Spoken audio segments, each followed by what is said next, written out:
Welcome, welcome. And you people are in for a treat because you know that this is where we have great things happening. Is hearing the stories of other people really informs how we want to write our own stories, but also opens us up to the wonder of how many different ways there are that a person could live a life on this planet. It's just stunning, and especially the stories of women that are very, very rarely shared outside of the family.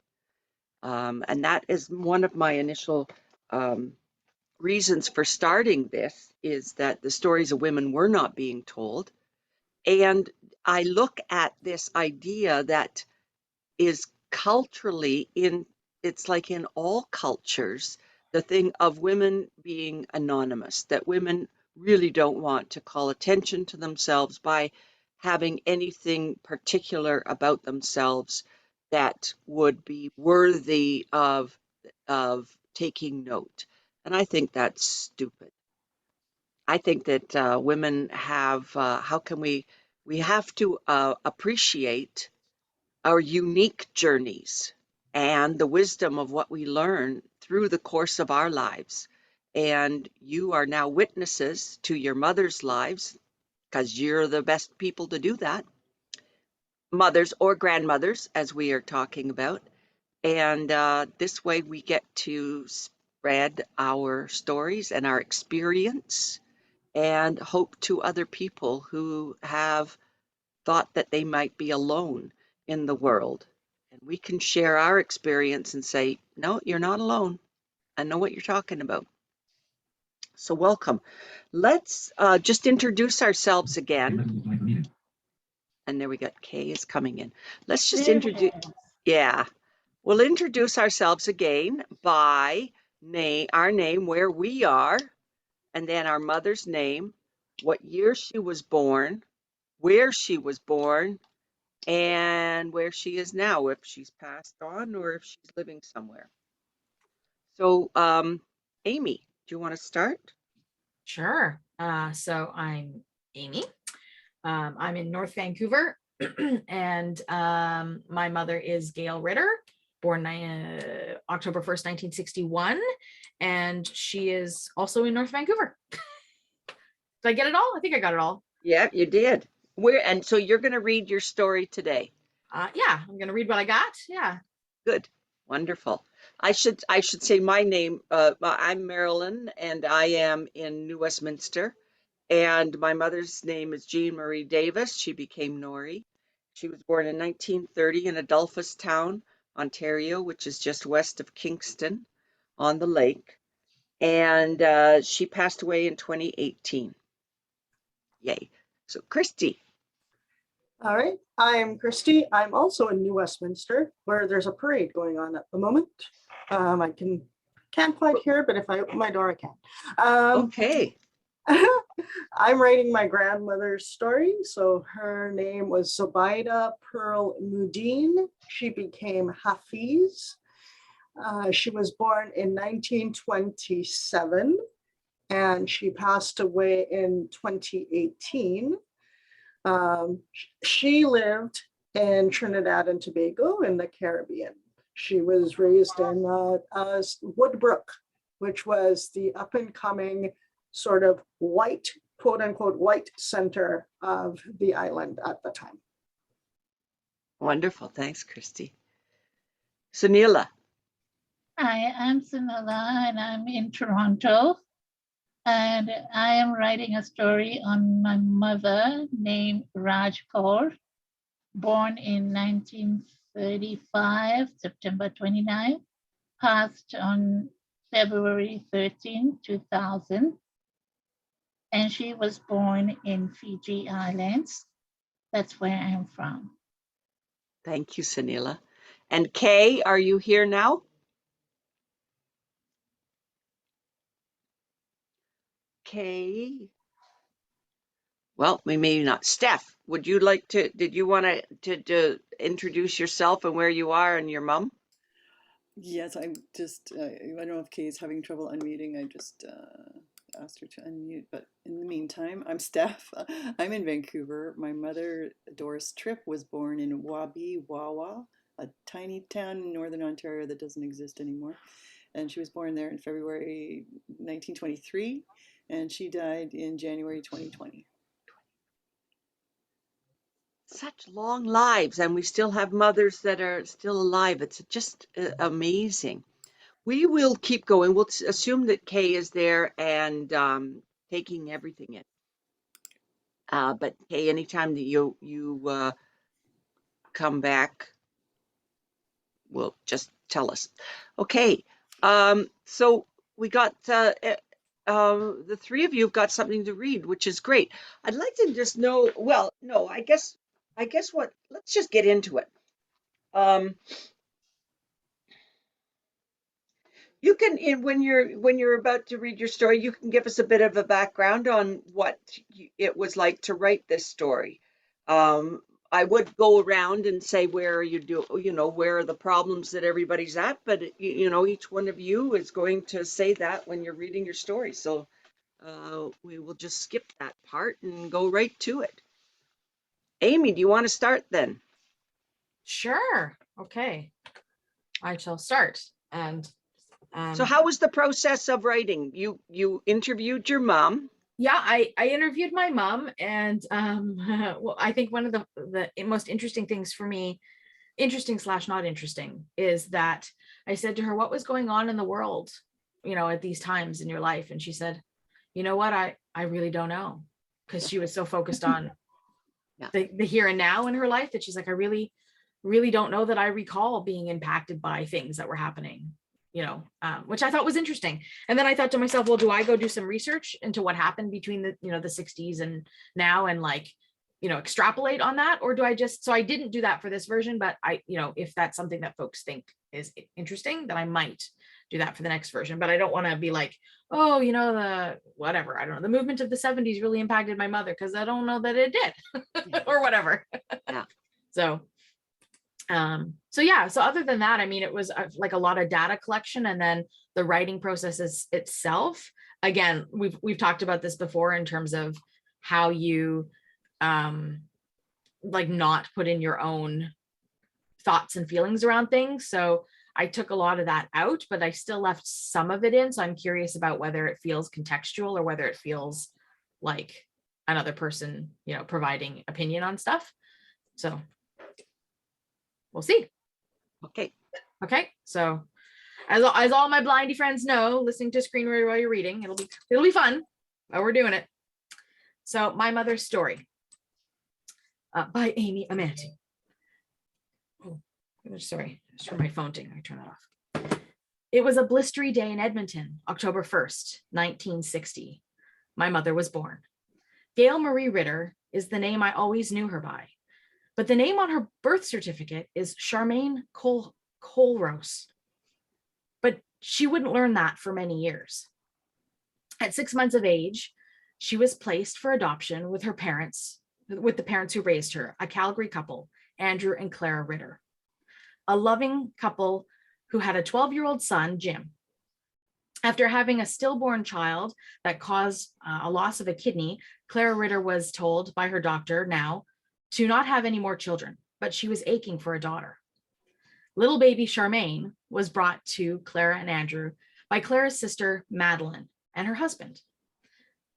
They knew a local RCMP officer who was married and had had an affair with Charmaine's mother, Marie Colrose. The story has always been that Marie had given up many children for adoption, that this was a pattern in her life. Kenneth, having had an affair with Marie, put his life and his career in jeopardy, so he couldn't have an illegitimate baby. That would ruin everything. Clara and Andy fell in love instantly.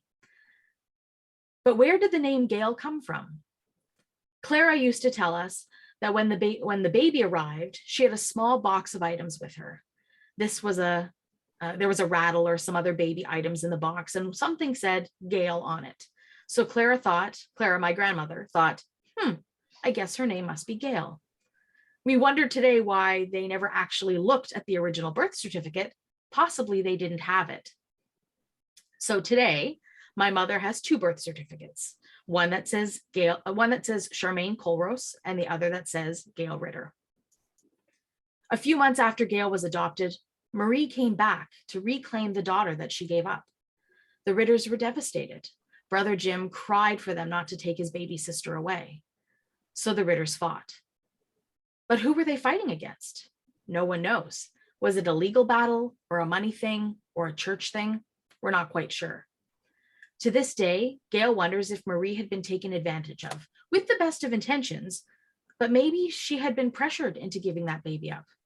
Maybe all that was told about Marie was actually a lie. Life was quite normal growing up, but Gail was pretty much an only child with a brother 12 years her senior.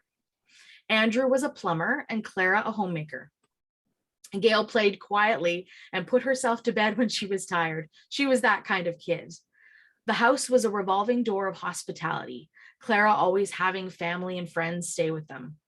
When Gail was very young, Andrew's father, Clement, came to live with them. Grandpa had dementia. Gail remembers at the young age of 4 telling her dad that Grandpa was doing something funny on the back porch. He was peeing into her dad's cowboy boot. So Clement stayed with them for a few years until it was too much for them to take care of him, and he had to go to, in those days, what was referred to as an asylum. After starting primary school at St. Margaret's, Gail found herself with new siblings. Well, sort of. Andrew's brother Leo died of a heart attack while getting into his big rig truck. He was only in his 40s. So Gail now had 3 young cousins and an aunt living in the house. She had siblings her age to play with. Then once her widowed aunt and cousins were back on their feet, they moved on. Gail made friends easily. She was always playing make-believe and living in an imaginary world. And in 1978, she entered high school at St. Francis. An avid theater kid, through and through, she played many roles in productions like Bye Bye Birdie. And that's where she met a young man. She played Ursula in Bye Bye Birdie. And that's where she met a young man who found his way into the drama club by accident. He wanted to be a football player or a rock star. Rick was in the chorus, and Gail played Ursula. A young romance flourished. As Gail was wanting to go out more and more, her mother, Clara, didn't understand what kids did these days. She didn't understand that kids went to the disco and that there was nothing unusual about wanting a social life. So Clara and Gail misunderstood each other practically their entire lives. As Clara looked at Gail like, well, because she's a woman, there's not really much expected for her to do. And Gail was independent and strong. In 1981, Rick and Gail were married, and Gail Ritter became Gail Ritter Amanti. They were only 21 and 23 respectively. Rick was not an academic, having not finished high school and went back to community college, but he was driven and found himself in a year of community college that produced a certificate in management. So he then had a job opportunity in Pennsylvania. So the young married couple moved to the United States, where Amy was born in 1982. Following her husband to yet another shopping center located in Maryland, they welcomed in a son, Justin, in 1984. Rick was driven by his work and was not much of a supporter or husband or father, rather neglectful and disrespectful, and had a wandering eye. Gail would confront him about his activity, and like a story as old as time, was always told that she was crazy. Nothing was going on. Even her mother, Clara, thought that Rick was perfect and didn't believe that he could be stepping out. Gail was so young and so far from home. She didn't feel like she had the power to change her situation and stayed in that marriage for many years. The young family continued to move from city to city and then back to Canada. When Amy was about 2 years old, moved back to Canada when Amy was about 2 years old. Raising young children was hard, and Gail had given up her post-secondary education in broadcasting and hospitality management to follow her husband on his career journey, and then have some children. On her 27th birthday, Gail was looking after a sick child. Amy was not sleeping at night and peeing all the time. This was actually noticed by Clara at first, then recommended that Amy be tested for diabetes. And sure thing, the diagnosis stuck. Rick was diagnosed with type 1 diabetes when he was 11 years old, and now the family had 2 diabetics. But Gail managed this disease for her 5-year-old daughter fully by herself, as Rick seemed to have no interest or even understanding of the condition. So now every meal was weighed and measured and kept to the proper food groups. And insulin was drawn and delivered twice a day. Now mother and nurse, Gail kept a close watch on her children, but always bringing in fun and creativity into the daily routine. In 1990, the family moved to Vancouver. Park Royal Shopping Center had contracted Rick to a senior management position. So by this time, the family had moved from Calgary to St. Catharines, to the US, back to Calgary, then to Mississauga, then on to West Vancouver, and now North Vancouver. As her kids grew, her house became the revolving door for all the friends and neighborhood kids. It was a place of joy and for some refuge. When Amy was a teen, her best friend came out as gay and was tossed out of his home. So Gail took him in until his parents realized what they had done. Gail's father, Andrew, then died in 1993 of a heart attack. Before he passed, Gail was able to fly out to Calgary and visit him in the hospital and be with her mother. Rick packed Amy and Justin in the car and drove to meet her for the funeral. So after 17 years of marriage and her children finally in their teens, Gail filed for a divorce, triggered yet again by another affair. This time, she was in a place where she could take care of herself and her kids and knew exactly what she wanted and how to get it. She was only 37 years old. But Justin struggled to cope and started doing drugs, which impacted the entire family. And the decision that she made was for him to live with his father, to go to a different school that had different kids. It was a stressful time having a kid leave your home, but it worked for Justin and he started to thrive. Gail and Amy were now in the family home together. Gail had returned to school to study as a certified dental assistant.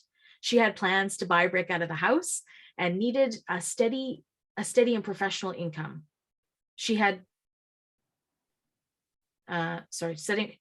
been a stay-at-home mom for most of her marriage, but just before the divorce, her and Rick purchased a small soup and sandwich restaurant in Park Royal Mall, where Rick was managing. Gail was dedicated to that place, called Einstein's Food for Thought. Every morning at 5 a.m., she would go in and start making the daily soups from scratch. But her working so much meant that she didn't realize that an affair had started right up under her nose. When she started to get suspicious, she mentioned it to her brother, Jim, who at that time had been a RCMP officer and then transitioned into a private investigator and had done that profession for many years. So Jim drove from Calgary and essentially spied on Rick, full photos and all. It was like a movie. Now there was certain proof, and Gail threw him out of the house. But the divorce actually wasn't finalized until 2003. With Amy now in her late teens, they started to become closer as friends, even going on double dates together. Gail was reliving a youth that had been cut short due to adult responsibilities and circumstances. In 2007, Gail was sleeping soundly in her bed when a phone call came through from Amy. It woke her up at 11 p.m. Amy had been driving home from work at the P&E that night, the Fright Nights Halloween celebration, and pulled over on the side of the road. On this dark, rainy night, Amy tells her mother that she doesn't feel right. She is shaky and cannot see.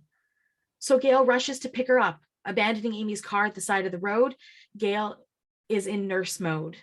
Eventually, falling asleep on the couch now, Gail leaves to go to bed herself, only to be woken up again at 5 a.m. when Amy can no longer breathe well enough and was in distress. So a trip to Lionsgate Hospital ensued. Her daughter went into a coma in the emergency room while waiting for medical attention. And that was followed by an 8-day span of unconsciousness in intensive care.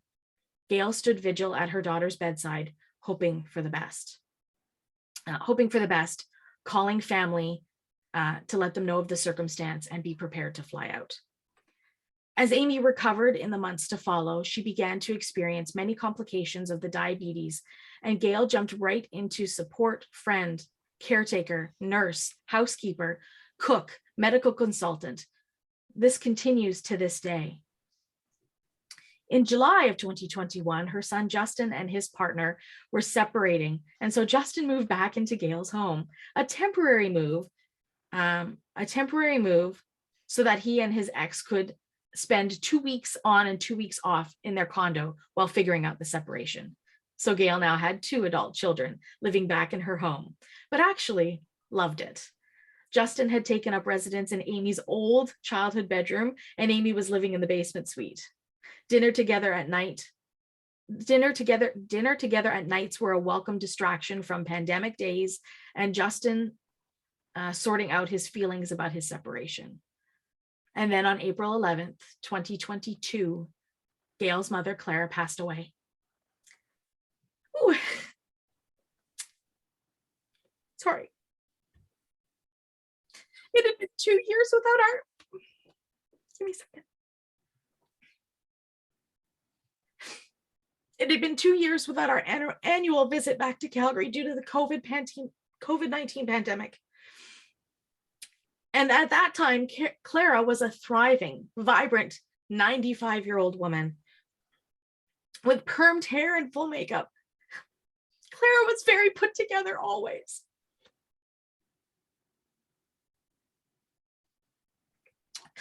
Ooh, sorry guys. But when Clara was diagnosed with congestive heart failure in November of 2021, Gail took her kids and flew back to Calgary to help convalesce her mother. In her most recent days home from hospital. Upon returning back to Vancouver, daily check-in calls became part of the routine. Gail could hear her mother going downhill pretty fast. 2019,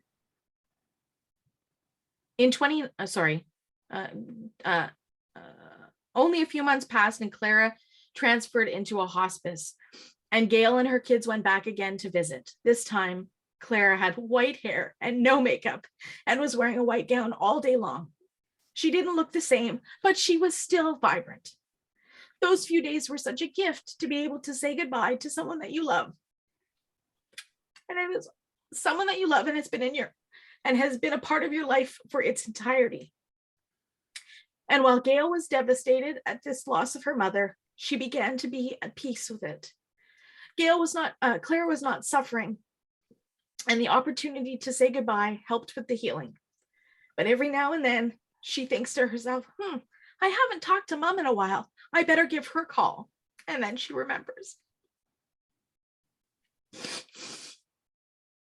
As she lives in the here and now of May 2022, Gail continues to live her life, support and encourage her children, take care of her home, dragon boat on Sundays with Amy, and attend theater on a regular basis. As of May 24th, it was Hamilton.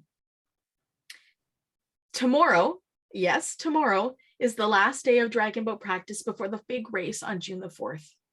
The summer is coming up, and as the world begins to open again, Gail is starting to dream about the places in Europe that she wants to explore. This time traveling for fun and enjoyment instead of following a man on his career journey. She lives her life on her own terms. That's it. That's my mommy. Yay! do that. Yay! Sorry, Yay! That's amazing. Thanks. Oh, you know, Thank it's you, Amy. so hard knowing that you guys are like visually in whatever state of visual. I'm doing all of my encouraging face and not wanting to interrupt, and you can't see me anyway. Nope, I can't see you. I know. So that's that. You know, just know that we were all doing that. We were all just Yeah. smiling and staying with you. And I wow. didn't want to crack. I didn't want to crack. I'm so No, sorry. no, no, don't I worry mean, about it. I Everybody cried, does. Amy. It- I it- cried just listening to Oh, you. thanks, Sunila. Yeah, everybody does it, but I mostly we're surprised at when it is that we cry because Yeah. it doesn't always make sense. But there you go. Yep, that's true. Well done. Well done. That is a complex story that you have. It's very Tell us beautiful. about that, about Um, writing that. Yeah, so it was a lot of like plotting dates out and trying to piece them together. And what I had wanted to try and do, and I don't know if I did it, but it's always what I'm trying to do is, because I'm a linear thinker, I want to go A to B to C to D to E. So that's the same with dates, right? Like I want to put them in order. And I was trying to figure out a way of like skipping around a little bit, but not too much that the listener gets lost, if that makes sense. Because I was just trying to do like some sentence variation and throw things around and, those kinds of things. And when I talked to my mother about her story, what was most impactful for me about it was that it's very centered on family. And that's always how she wanted it to be, whether those were like positive moments or whatever. But that's really, for her, it's about family. So that's why I was thinking about, do I bring in stuff about what's happening in the world? Because for her, it's about family. It's not, that, I don't know, that she didn't wear a bra to a concert. You know what I mean? Like, Yeah. those kinds of things. So, yeah. But you're right, Marilyn. Like, I mean, this is, I think, just over 2,100 words ish. So I still have some trimming to do, but it was originally way, way, way longer than that.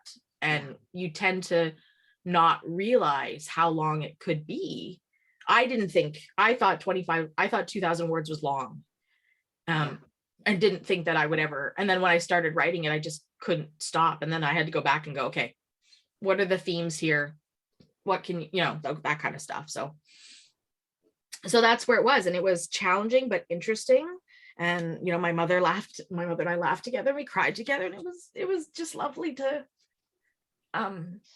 like stuff that I took out, that I because it was more about me. And there's a lot about me in it, but that's just because it impacted her so much. Mhm. Yes, I came to that point too. Yeah. I understand that. But one of the things that I was thinking about was, and I was thinking about this as I was growing up, as these things were happening, because I was 15 when my parents separated. So I knew what was happening. And I was actually, like, this is a tangent, but I was the one who saw the signs of an affair, and she didn't see them, but I was at home. And, when my father would disappear on the weekend and tell my brother and I to mow the lawn, right? And it's like, where did he go? And all these, like, so I was the one who was seeing this. And I told myself too, like, my dad, he'd never do that. So after they separated, my mother told me everything. She maybe shouldn't have for a 15-year-old, but she was 37. And when I was 37, I had a moment where I was like, oh my God, my mother was married and had kids and divorced. And I'm like, that's what's interesting to me, is when I hit the milestones that she hit, like the age milestones that she hit. And then I'm like, whoa, like I'll be 40 this year. And no, she was 35 and she's divorced. No, 27. No, I'm losing track. 37. She was, I'm not a married person. I don't have children. I don't like the, I don't even know what it feels like to be 35 and be divorced and have children, or to be 21 and have children and feel like you're stuck in a place without support and no family. You know what I mean? Like, so that stuff really impacted me. Because I think that's awful. I think it's awful, but that's her life. So interesting. It was an interesting journey. Did you, when you were reading this, did you have any thoughts of things that you wish that you had put in, or? I'm not sure that I had any thoughts about it. I mean, this is the first time I thought about reading it out loud to myself last night, and I thought, no, you know what? I'm gonna just do it in the moment, because that's kind of my bag. I like to do things for the first time in the moment.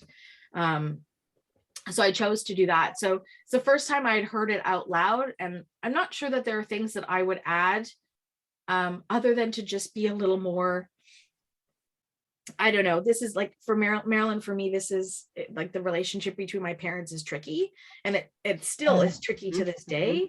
Because my father was a real asshole. But he's not today.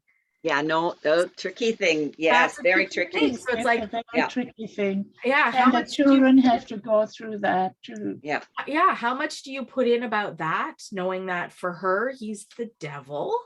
And like if my brother and I ever got married, you know, she doesn't want to be in a space with him. She didn't want to be in a space with him when I was in the hospital. And like Wow. I was literally Yeah. close, so close to death. And there was like, when you're in that situation, they only allowed 2 people in the space Yeah. in intensive care. And so there was this time where like her and my father were together by themselves. And it's like, what do you talk about? And my father is married to this woman he had the affair with, which makes which compounds things, right? Yeah. So she doesn't want to be in a space with him. She doesn't want to, and when they are in a space, she's pleasant and cordial. And when she finds herself accidentally in a space with his wife, she's pleasant and cordial. And I can't imagine what strength that takes. But Yeah.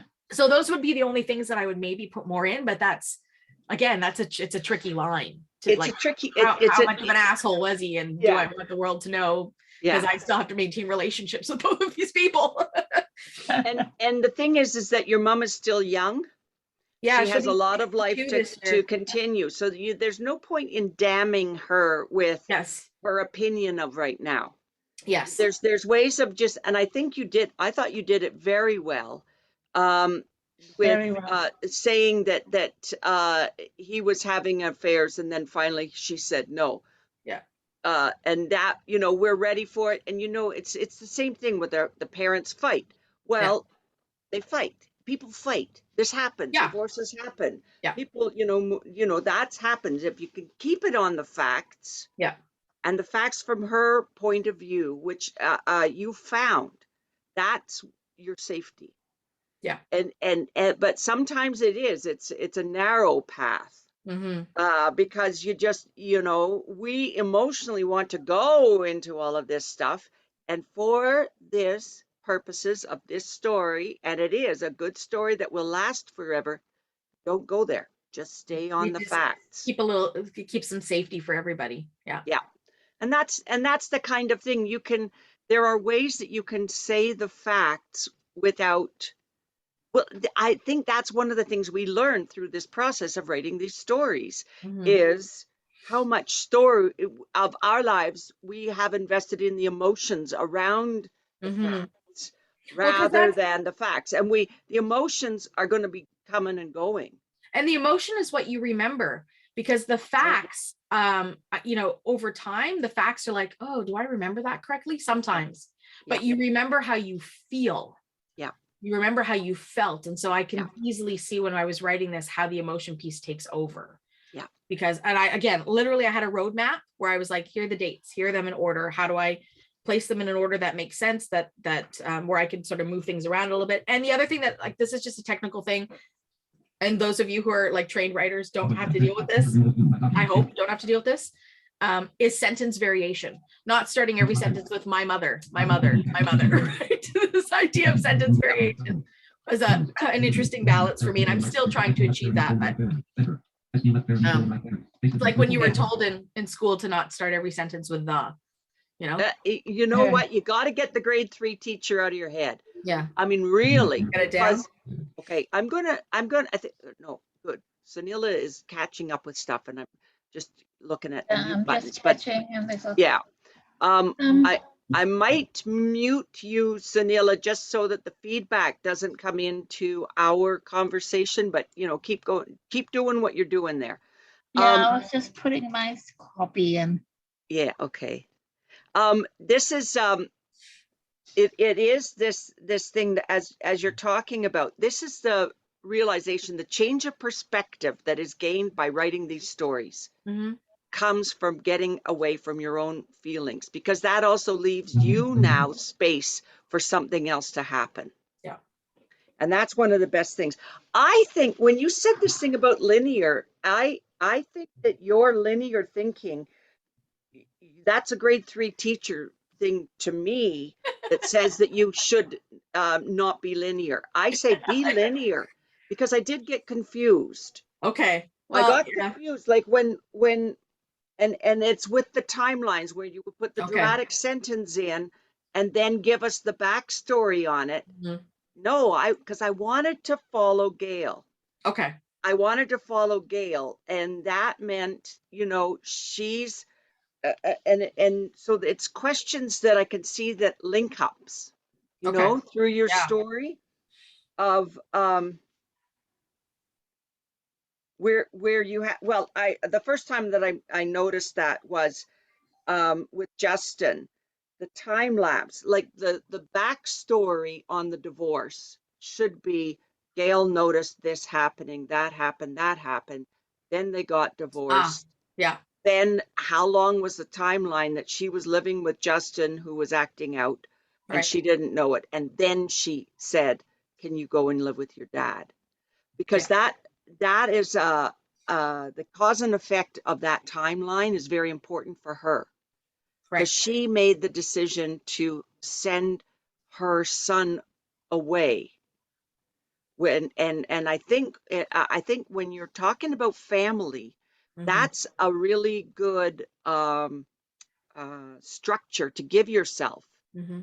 because there's also is that you were alluding to this thing of education. Wait a minute, I want to go back to family then, because you had the thing, and this was the first time, and I got confused by this, Hmm. with suddenly having cousins that, and it was that I thought she went somewhere to school, but actually people came and lived with her, Hmm. the aunt coming and going, and Yeah. so you got to have the aunt coming, the aunt and the cousins coming into their house, and then that's fun and it's wonderful, and then they leave, because on the emotional journey of Gail with family coming and going is something. Okay. I see what you're getting at. Yeah. So Yeah. she's got the adoption right, but you would be Yeah. very clear on tracking those, the comings and goings of things of her, on who's around her and what's her family, Okay. because Cool. she really, you can see that throughout her life. And when it is welcoming Justin back home, Hmm. I think I got the sense that it was huge, and that it's a good line when you had that this was great. She just loved it. Hmm. Um, that whole idea for her, then we go, okay, so let's track that from her life of feeling lost or something, unless she has family around. Mm. Because it could be, Justin, the way that you've written it, it could be that Justin is like, she's glad that he's gone and she doesn't want him to be back. But that's how we know how hard it was for her to send him away, Right. was how much it meant to her to Yeah. have him come back. Yeah. You're going to find out now. I'll get the what the others think about this. People's names and people's relationships. And we are hearing this story rather than reading it, but man, you can see how easy it is for them to get mixed up. Hmm. And Yeah. that's the I and was that's the conscious of that too. It's like, how do yeah, yeah. If I yeah, say Clara too many times, do we know who she is? Because of course I know who she is. I But know. yeah. And I think that there's a way, if you get the clarity, I think, on this family thing or something about it, the whole adoption story like that is like we get hit by all these names Yeah. right at the beginning, and and then we Eva, don't see, and then we don't know these people anymore. where did you go? Hold on, I'll just get What happened? oh, I know that Steph can mute. There we go. Um so what can you do about that? The story of the adoption is very interesting. Once you've got that idea of family, Hmm. um and there's family, there's home, there's education. Those are the three things that are very important, I think, for most women in most stories, but especially in your mother. Hmm. She valued education. She Hmm. went to school all the time, but I got really mixed up as to what she was taking and what she was doing with it. Oh, she didn't get to finish. Well, see, over and over, she was, Yeah. and then she was going to be the dental person, and then she was going to be this and going to be that. So we got to look at it in terms of her personality rather than She the, only went back to school to do the dental stuff, and she is doing that now. but you had a line there That was about how, high school. um, uh, okay, back to Canada, what year? Let me just think of this. Gail, her school, you've got a line about her going to school or studying things. She wasn't able to use this or this or this that Yeah. she had learned at school. But it's in the wrong place because you put it as as her reaction to what was happening then, whereas we need to see that when it happens. So that, and I think it's before the divorce, but Yeah, it's so it before would have been moving to Vancouver. yeah, it was her post-secondary. So when she was enrolled in broadcasting and in hospitality, and Yeah. only went through it for a couple of months, and then they were taken to the US for Rick's work. So she left behind. So that Yeah. has to be there. Again, what did she have to give up Gotcha. Okay. at that time? Because you also said that Rick got his, that he didn't value, Rick doesn't value being diabetic, and he doesn't value his education, and he doesn't value marriage. And those are, you might want to soften those words, soften those sentences. You know, in terms I don't think of, I used the word value. I think I used the okay, word doesn't understand. okay. But maybe, yeah. So I'll revisit that. So yeah, you got a few of those things, and they sneak in, man. Did Yeah. they ever sneak in? But he went to school and got a diploma in management, but Yeah. you didn't say management of what? So it's retail Oh, management. yeah. I'm not sure I actually know what the title is, but yeah, that's Well, a good but point. Yeah. because Yeah. then when he goes, we know that he's going to do stores then. Yeah. And then we could keep track of his journey Yeah. because we know he's in stores, Okay. you know, and that, So and we so need a then little more specificity in some of just, those areas. and you know what? A lot of these things is one sentence, but again, going back to the, yeah, and clean up your linear, go linear, I girl, will. go Okay. linear. That's really good. And that adoption story is quite interesting. And I don't know, I think you'd have to really look at it and massage it around to say, how can I say this efficiently? Mm-hmm. Because there is an affair that's going on. The thing of Marie coming back and not and fighting who, it might be that that's not worth Okay. saving in the story if you don't Yeah. know. But when you're looking at your story of family, see what's necessary. Now, it could be that in that regard, if we don't need to know someone's name later on, you Mm-hmm. could talk about them in terms of relationship. Okay. Yeah, that's fair. Birth mom, Yeah. birth dad, like that. And then we only have to keep track of, you know, the names of the important people. Gotcha. Okay. Same way Right. Clara dies, that whole thing leading up to Clara dying, you put it after you. We got the news that Clara died. Oh no, I have to pay attention now. Come back and figure out how she died. No, give us the story of Clara when it starts in Gail's story and then it ends with her dying. Okay. We get to experience Clara's death at the same time as Gail does. Oh, okay. That makes sense. Oh, See, that's good. that's the Yeah. dramatic writing, right? Gotcha. Yeah. In the theater and the movies, there's no point in foreshadowing anything because Yeah. nobody like can't think that way. We want to experience at the same time as our star, the star of our story. Mm-hmm. So then that'll give you the structure that you need. Awesome. Awesome. And I loved how you worked through that whole thing of the coma and everything. Oh my God. Now, this Fun is one times. that, yeah, what? Fun times. It was Oh, fun I times. know, but I don't remember any of it. no, So of course not, but it's really tricky yeah. to figure out, it's wonderful that you were able to sit down and say, how am I going to talk about this? Mhm. Put it down there. How has, this is a question I'm going to have for all of you, although not necessarily, okay, grandmothers don't matter. How has your mother been impacted by your vision loss? Mhm. Okay, I will. And I think it might be one sentence, Yeah, and it might be just an anecdotal, it might be half a sentence, yeah, but it is an acknowledgement of your situation and yeah, hers. This is one of the things when we are not part of our mother's story, except when we are, yeah, right? And yeah, that's so there's no point in pretending that's not part of the story. It is. yeah. It's a part of your life. It's a part of her life. So that's an important thing. Okay, awesome. Thank you for that. Wow. Wow.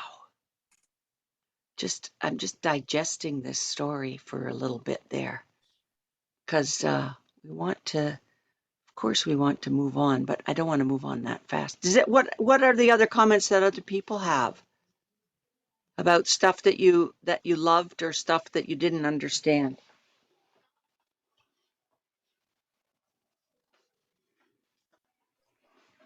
It's Kristy speaking. Am I unmuted? Yes, I am. Yeah. I really liked Amy from a writer's point of view. I didn't feel that what we call an information dump. Like there wasn't just a lot of like telling. You Mm, managed to show a lot. Maybe, you know, like we all do in the beginning, there's a lot of information coming at you, but then as you work through it, it really started to be a show story and showing Gail's like all the stuff she had to put up with. Not the kids, but the guy. And maybe Marilyn's right? Like the yeah, whole softening, even though you don't want to soften it because, you know, poor Gail, but you know, it's like, okay, I just left it with like, okay, I hate that guy. Sorry. yeah. Yeah, but yeah, you did a really good job showing. I think again, a little more massaging would get that Mhm. showing your mom as the star. Yeah, let her rise out of that kind of fishnet, like she's tangled in it, but let her rise up because she did. Right. That's a beautiful image. Yeah. The fishnet. Yeah. That's wonderful. Yeah, I was saying soften the dad doesn't care about anything. He has to live by his own actions, that's for sure. But yeah. Okay, well then let's move on. Yes. Thanks, friends. Appreciate that. Who would like, Kristy, are you ready to go? From a writer's point of view, no. Yeah. Well, there you go, right? None of us Yeah. are. None Well, of and us have I got that have one to down. I have to duck out at around noon or close to noon. So, And very good. yeah. So, but I will, what I will say is that, okay, so I'll do a little bit of it. Yeah. So, Pearl Zubaida Mudin was born on September 20th, 1927, in what was then a little village called Woodbrook in Trinidad and Tobago. She was the second child of four, with her sister Dalsey being born in 1925, another sister Muni being born in 1929, and her brother Cumrold being born in 1931. Zubaida, or Pearl as she was known, hated school.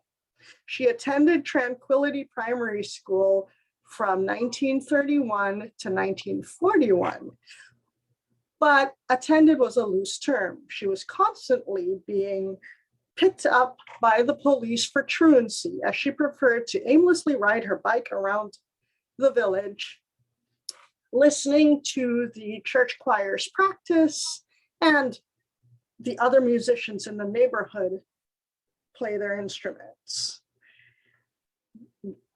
When she was, no, when was it? In 1941, her father, who was a civil engineer, was injured in a work accident and paralyzed. This broke her heart. She left school to take care of him. Dulcie, at that time, was preparing to be married, and Cumrold, of course, was the son and not subject to such servitude. So Pearl stopped school and dedicated her time to taking care of her father, moving him to the room at the front of the house where he could watch the busy street through the huge bay windows in their Victorian style home. Around that same time, however, she suffered terribly with typhoid fever, the loss of energy, the pain, but she couldn't focus on that. Her focus was on taking care of her father. Her mother needed the help, and she was the daughter of choice. Respite came in 1942 when her uncle hired her as a cashier in Globe Cinema, which she owned. Here she found a fantasy life to escape to. She fantasied, what was I trying to say here? She fantasized that she was a brown Princess Margaret, styling her hair in the finger comb style like the glamorous movie star she saw on the big screen, teaching herself to sing like Mario Lanza because she loved how his voice soared and took her to a different place. The cinema became her refuge. In 1947, it was decided that Pearl should get married. It was about time. She was already 18. Her brother-in-law arranged her marriage to his brother-in-law.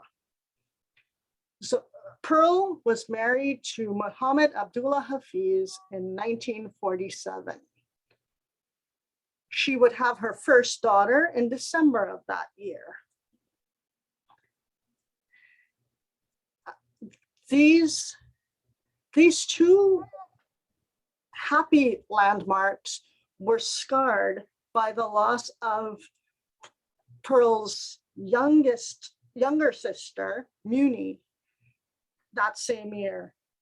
Muni had become pregnant, and the father was already married. This at the time was a horrendous scandal, and Muni had been tossed out of the house. Pearl badly wanted Muni to be welcomed in her own house, but her husband, the prestigious Imam Muhammad Abdullah Hafiz, would not allow it. Muni would eventually have the child, but then shortly thereafter ingest gramoxone, a fertilizer, and die by suicide. This was another blow to Pearl, already still but never getting over her father's death. In 1948, Pearl would lose a child when he was stillborn. But in keeping with her wifely duties, she kept trying to have children and would give birth to her son, Naim, in 1949. Her third child would not come until 8 years later, and there were several miscarriages and stillbirths in between then and in between those years. And then I got sidetracked, sorry. And then I got sidetracked because her fantasy life fed her, well, that's how I'm going to start. Her fantasy life fed her ambition. And she got her hairdressing training, and she started training girls. Her husband built her a salon in their house, and she started training girls. One of those girls told her that she really had talent and should go to New York, but she was torn. She didn't want to live with a Black girl while doing her training. However, what won her over was that she could be in New York and live the life of Princess Margaret. So off she went, dressing in her furs, leaving her 10-year-old daughter to babysit the two younger boys. And her mother would come over once in a while and cook and take care of her husband. And off she went for 6 months to learn hairdressing. She came back to Trinidad, and all her clients were the white professors and teachers and civil servants in the country. So and that's kind of as far as I got in terms of writing. But what distracted me was I ended up researching her Woodbrook, where she lived. And Woodbrook at the time was only for the colonial servants, the people who worked in the colonial authorities. So Trinidad was under British rule at the time, and only colonial white people were allowed to live in Woodbrook. But by virtue of his education and his complexion, my great grandfather, who was Syrian, and they were very careful to say he wasn't an Aryan Syrian with the blonde hair and blue eyes, but he was Syrian. He had the fair skin, brown eyes and dark hair. He was allowed to live in Woodbrook because he was working for the colonial authorities. So because of that, they had a fancy Victorian house, and my grandmother grew up around white people and learned to mimic them. And she was Muslim by birth, but in Woodbrook, you were either Anglican, Methodist, or Catholic. So she went to a Methodist school. And she learned, it ended up being that Woodbrook would be the epicenter of Trinidad's fight for independence from Britain. They took all that colonial force-fed education, used it, and fought for their own country and won. And it became like a center point for nationalism. And I think this distracted me because I realized that this was a personification for my grandmother, because she took all that colonial education, or not even education, colonial observation, and what you saw on screen, white people doing, she took it and she used it to make her person and to escape all that hardship that she was going through. So that's where I got kind of in my head, because I haven't had, as a writer, I want my space to write, and I haven't had that. I've been dealing with my students, my day job, and they've been going through things, and I haven't had my head space. So I need my time I have this story percolating in my head. It's like the rough draft. And I really want to, like, that's my grandmother. She is Woodbrook. Woodbrook shaped her. Yeah. Very good, Kristy. Very good. Yeah. I mean, like, It's for so work in being progress. the start and everything like that. Very good. I love these observations that you're having about this story too, because I was thinking this has got race and servitude are big issues in this story. Yeah. And already, even though you hadn't even talked about it yet, and so you're already finessing the fine points about what this story has in it. What are the Yeah. forces that are causing your grandmother to shift this way or that way. And it was always about this thing of going off, leaving the family for 6 months to go to New York. Exactly. And I think you're coming up with stuff on that. So what was the race of your great grandmother? If your So great she was Indian. She was from India. My great grandmother, so my great great grandparents were brought to Trinidad as indentured laborers. They were promised land that they never got. If you work this land, you'll get it in the end, and they never did. And my grandmother's mother, her plantation owner married her. That's why he was a white Syrian, and he married this Muslim Indian girl who's considerably darker than he was, but he loved her, so he married her. but that would, in this white community, this brand new engineered community, that would have been big stuff for both of them. So Well, it even was though status. It was status. They Yeah. got to live in the white community with the 2-story house. Nobody had 2-story houses yeah, except in this white community. it's about ambition, the ambition of that, her father, but her mom maintained her Muslim faith. Yeah. And that's the Muslim faith was important enough that despite all of the things, lots of people give up their faith, no matter, that's, and other people know this is the most important thing ever.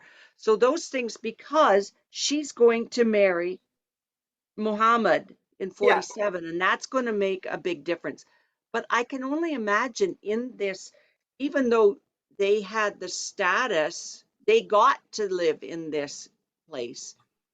That's right. Everybody, all of their neighbors were white.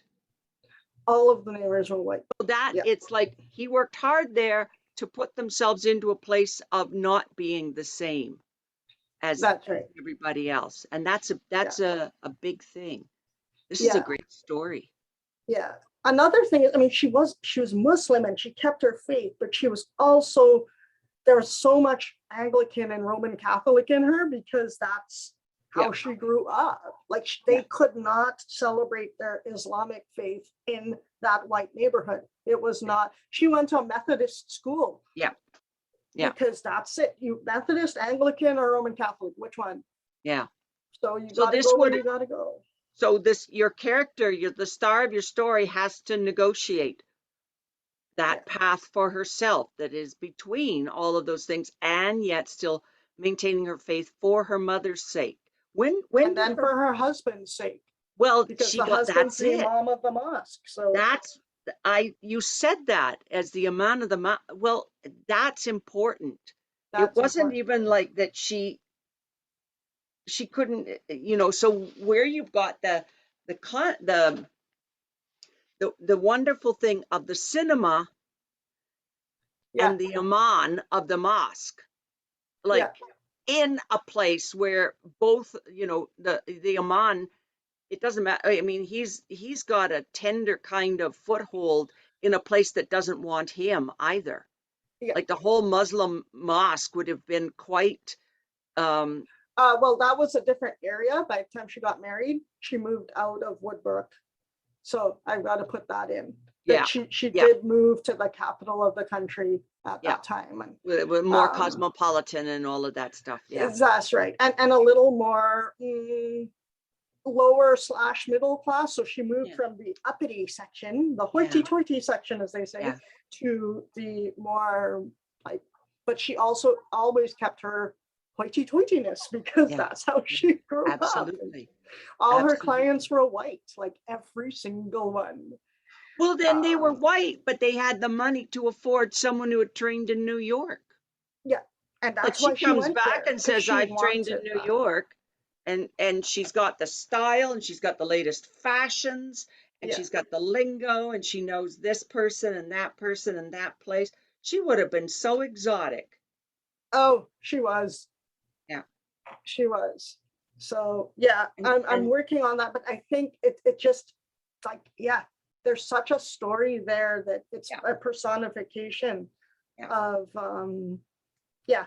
So my writer's this head is kind of wonderful. got there, Yeah. but Yeah, keep yeah, your dates in mind all the way I through there. I will, and I was Yeah, trying to do that because yeah, because it's just because so much happened. yeah, and that's the thing again with tracking, especially when you got the large story. So you Yeah, know, in the same way that what Amy is saying, right, is that yeah, this is the narrow path. I yeah, know that there's this big story over here. I know that there's this big story over here. What yeah. is the basics that I need to put in this thing so that I can keep track of my main character? Right. And And then the one thing you were mentioning about the vision loss, like how did she feel about my vision loss? yeah, I was thinking about that. And the thing is, I remember we went to see Helen Keller, the Helen Keller story, Helen Keller yeah, story. And at the end, I said, you see, Grandma, but blind people can do anything. And she looks at me, she goes, but you're not blind like her. So because I had in my grandma's head, I was smart. I was the smartest person. I am the smartest person in the world still yeah, to her. yeah, And that's it. That my disability was like, it flicked off because at least you're smart. You're smart. yeah, So yeah. it's okay. And you And can I'll hear. always remember that. Yeah, yeah. Yeah, So all of the Helen Keller things. I know, but isn't that wonderful? Where yeah. were you? Where were you when you watched that movie? We were in Toronto. We took her to the because I lived in Toronto at the time, and we took her to Niagara on the Lake to see the Helen Keller story. Ah, Not for any reason, like just because we wanted to take her to see a play, and the yeah, Miracle Worker yeah, was playing there. yeah, And I don't think my parents even thought like, oh, we're going to a blind thing, and my daughter's because my parents, of course, they flick away. They don't want to mention it. It's hush hush. So it was just quite ironic because at the end, I just started to say, "You see, Grandma?" And she goes, "You're not blind." And I'm like, right. So there's blind and there's blind. Okay. And that's what I mean. In my story, there will be what some people might be triggered or offended by the language, but I can't yeah. change it.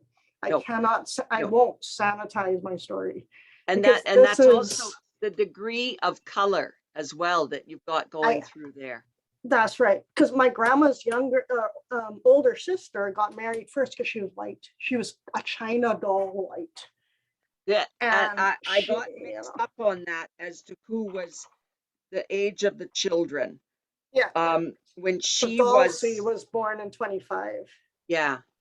Yeah. So she wasn't, I thought she was, because I thought your grandmother was the oldest child. So of course she would look after her father, but she wasn't. No, The China no. doll was Well, older. she was already getting ready to get married. So she So had her husband to take care of. that, and this is all important information. Yes, So that because when it's you the get to that, culture. yeah.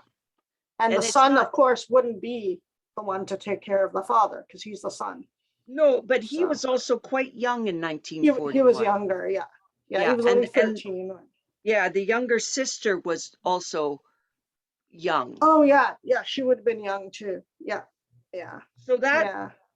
yeah, and we need to know those people because of the younger sister, her Committing suicide. suicide. Yeah. Yeah. And Yeah. that the pressure that to think of it, the suicide in terms of the pressure that was on all of these children to behave well, to look Yeah. good, to not bring shame to the family Yeah.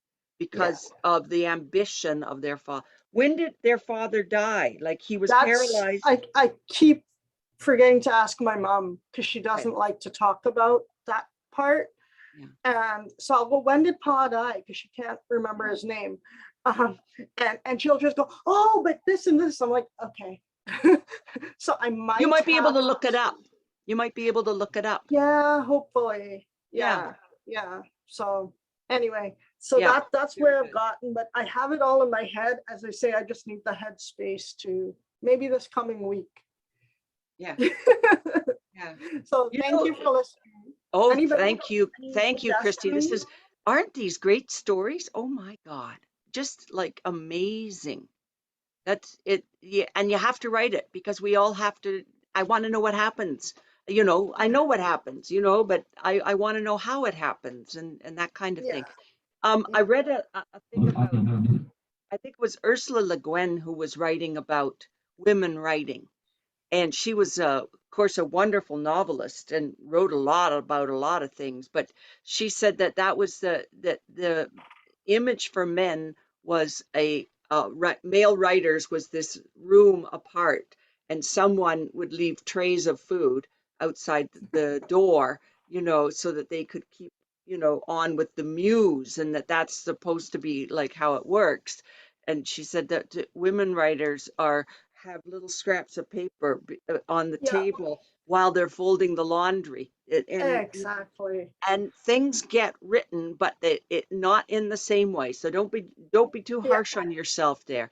The no, composing is going on in your head right now, and yeah, that's the important thing. To tell us the story, give us the update. Is you just found out. This is what now I know what to do. Now I know yeah, what to say. yeah. I had a That's light what bulb you need. That moment. It's awesome. very good, very good, Kristy. Thanks. Thanks.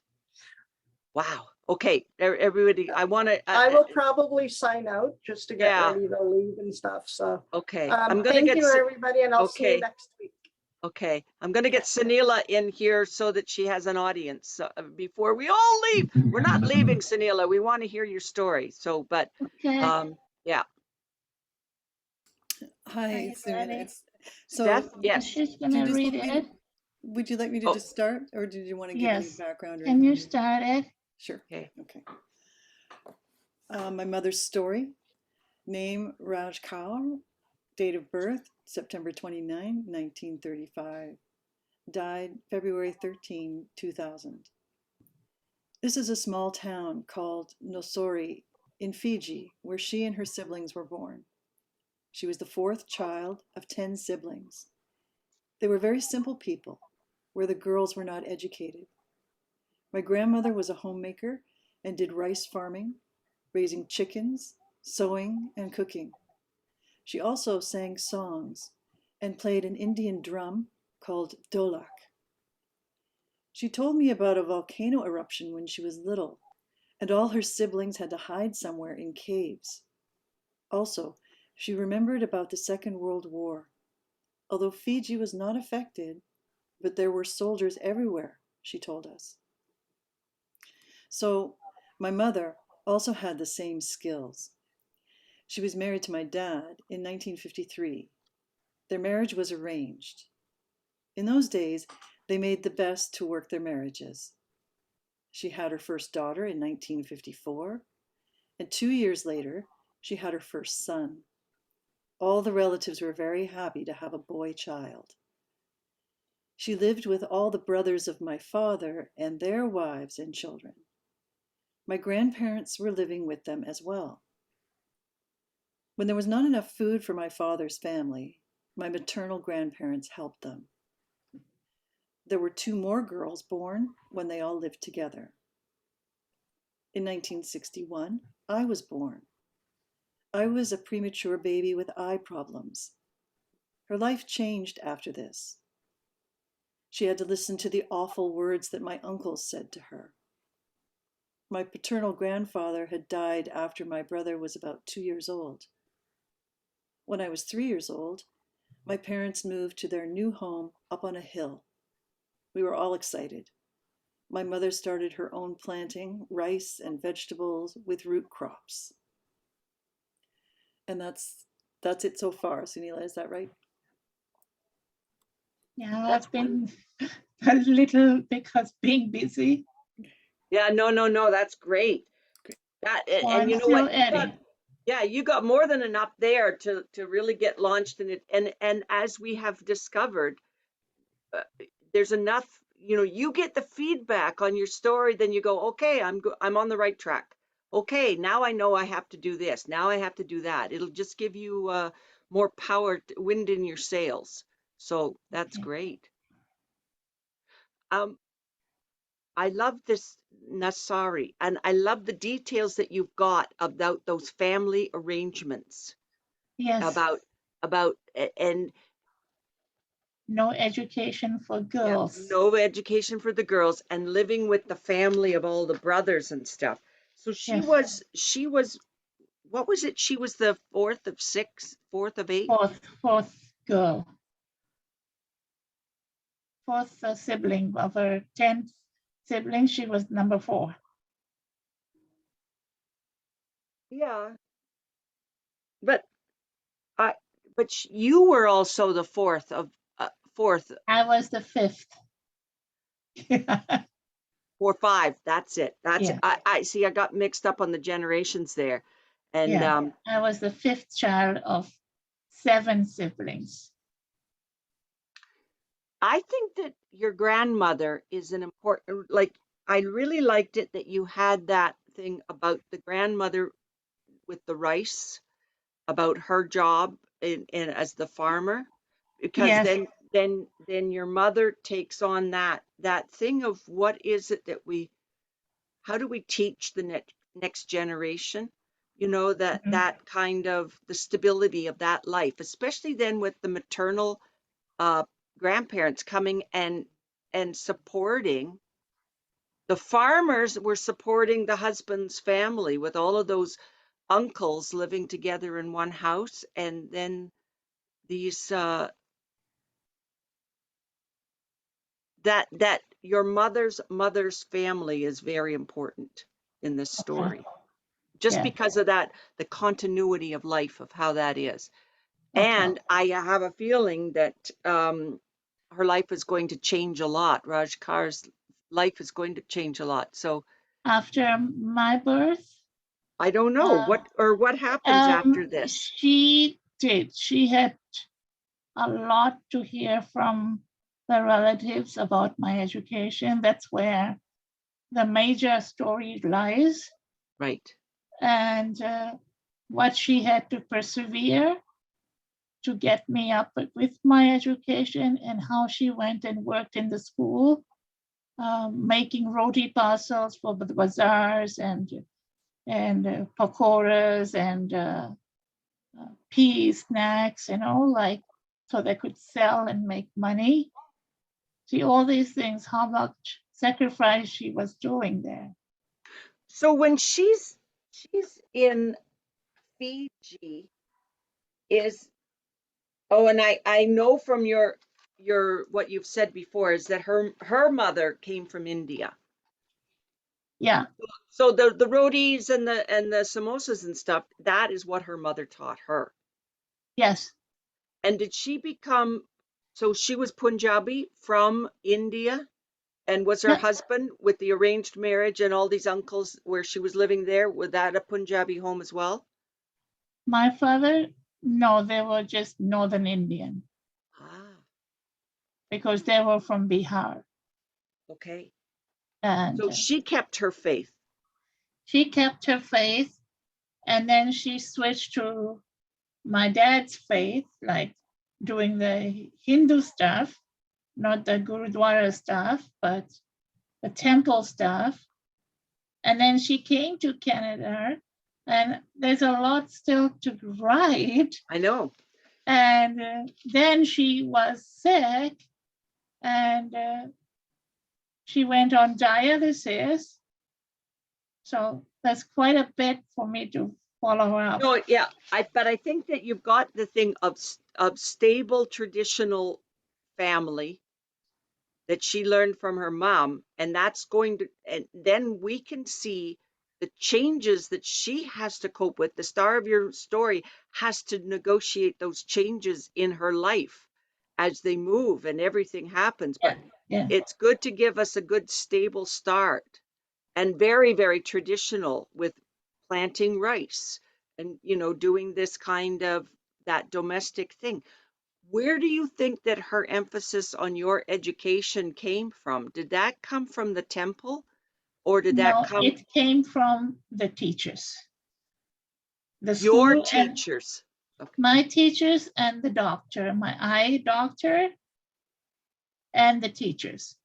Because there was a point that the teachers knew, and the doctor had told them that I would lose all my sight. And so the teachers had to make a decision so I could get my education by not telling her that I was going to lose all my sight. The teachers knew that and your mother didn't. No, that's true. Wow. What was That the is name the of your truth. school? What was the name of your It was school? just a small school where all physically challenged and visually impaired were going. It was a Okay. private school, Private school. special school that didn't have integration those days in 1970s. So the teachers wanted me to get my Braille skills and get my education. They started me before I lost my sight to teach me Braille. And they didn't tell your mother. No, otherwise she would say no, and I would suffer with a brain tumor and die. So they wanted me, because I was a bright kid, they wanted me. And then there was one time when I was hit by a car, and then all the family was against her. Why are you taking this? She's not going to become a teacher or anything. And they only realized that I did make something of my life when I started working in a bank. Did you bring your mother to Canada? Yes, my mother came before me. My she did. sisters were, yes. Okay, so She your was sisters were here. here. Okay. Yeah, my sister was already married. Yeah. And she was having, so she sponsored them. I Yeah. couldn't come because I was over the age, but I came here as a refugee. Yeah. And if I send you my writing on my bio, you would love to read that. Well, but in this story of your mom being the star of this movie, right? So Yes. then she has to, you are just one of her children. Yes, I'm just and one. it is, did your mother insist on your sisters being educated? My sisters were, yes. There you go. They went to grade 8, grade 7, and grade 10, Yeah. that much. So But that I different- came that here different- and I got more. Yeah. And your mother was proud of you because you continued. Yeah, and there's a time, I have to write this down, when I turned 14, because she was taking me to all kinds of faith healers, in her mind, anything works, good. Yeah. Because she didn't know any better. It was out of her genuine love. Yeah. Yeah. So I was the one who said, don't take me anymore. Don't waste your money. I'll be what I am. Right. Yeah. And that's 14. And that was at age 14. And she was probably what? She would have been About 30, 40 something. yeah. Yeah. She would have been, I mean, still a young woman is what Yeah. it is. Yeah. Yeah. She was still young. And then, after my last brother was born, he was a C-section baby. She ended up having blood pressure. And then she ended up, when she came here, she was already diabetic there, but they didn't check her in the medical things. So she got checked out here, and then she had to do her diets, but she never wanted to follow diet. She wanted to make all her deep fried things. Okay, so food is going to figure in your story. What it is though, Sunila, and what we've been talking about here is to find what it is, the themes that, okay, when you splat the story on the page, you don't really know what you're going to find. And that's good. That's okay. Because you're just trying to get it out, right? But you can see that there are themes that will come up that will give your story, that you can choose to give your story structure. Yeah. Right? This is the when it's the Christmas tree, right? When you've got all the branches and all the baubles and there's no trunk, it looks like a mess. So you got to figure out what it is that you're going to choose to make your trunk out of. So she's got education became like she's got that stable traditional upbringing, although Yes, it's not Fijian, it yes, is transplanted Indian, but that's she's correct. right. So that there's a distinction there, right? Yes. And then all of these things are taking her off that course. It doesn't sound like, from what you're saying, is that she was an adventurous person. No, she was very simple. She never Yeah, did adventure, but yeah, she loved to dress in her saris. yeah, yeah, She had beautiful, and her favorite color was blue. yeah. So those are the spices you're going to have in the story to make sure. But she wasn't an adventurous woman, and yet the circumstances of her life necessitated that she change. She changed when she came here, although she wasn't educated, Yeah, she learned to understand English on her own. And yeah, I give a big proud, to yeah, her yeah. that she did, because I remember when I was having job interviews, she would go and listen to that answering machine and tell me which bank had called me. You when this is how you can track all of those little anecdotes together, right? Education, but she's very simple, but she's very intelligent, and she's Intelligent, yeah, she was intelligent. If she had education, she would be somebody. yeah. That's how I feel about her. And that is demonstrated by she got made sure all of her children got educated, all of the girls, and even you, Even even me. even you. Yeah, Like, despite everybody around her saying don't bother, she says no, this is yeah, that's what she needed for her children. That's very yeah. good. That's very Probably good. this is why I have that special scent about her. Yeah, yeah, I don't know where it came from, but I do.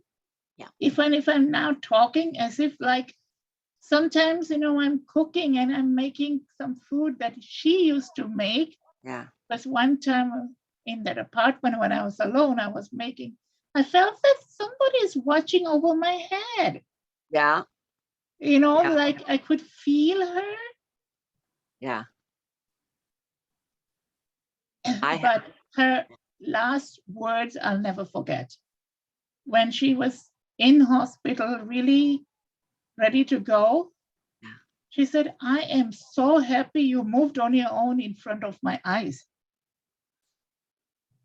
What does that mean? That I wasn't living with my brothers. And if I had chosen to move later, I would be given more hard time. Oh, that's another story. Yeah, That's part yeah, of my story. yeah, So yeah. she was happy that I wasn't married though that time. Hmm. I didn't find my husband, but it was after 6 months after she passed, then only I met him. And it's funny, I had a dream.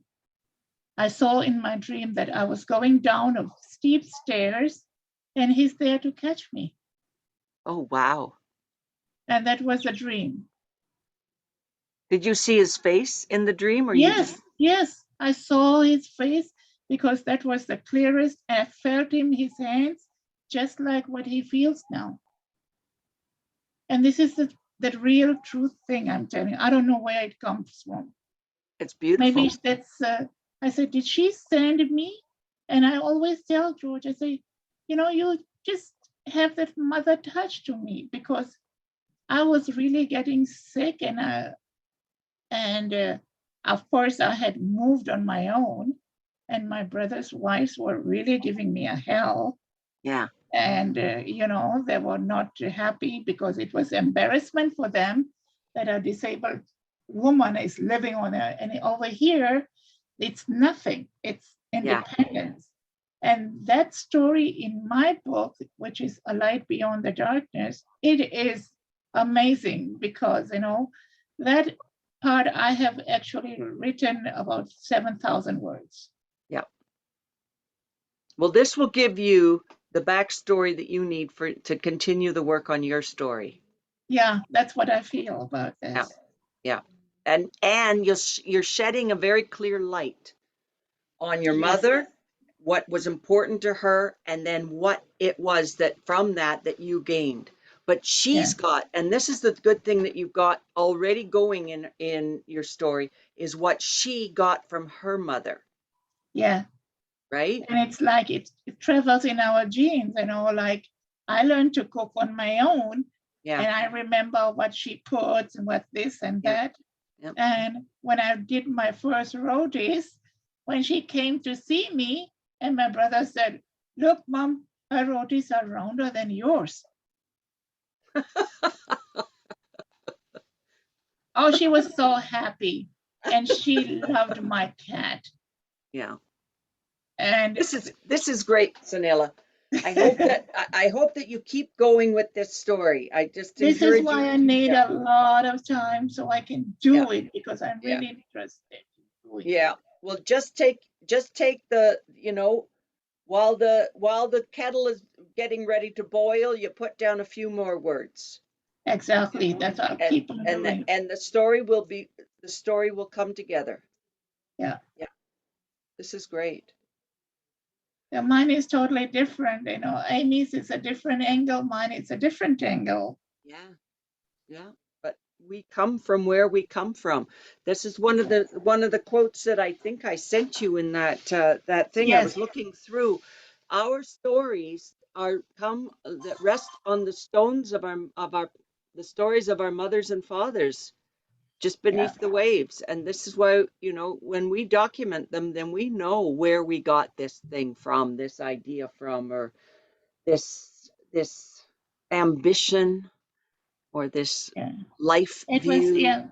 my paternal grandmother that she told me where the people actually came from, India and all. Yeah. So you know what? Her brothers went away to India, and only one brother and her were left behind in Fiji, and they got married and started their family.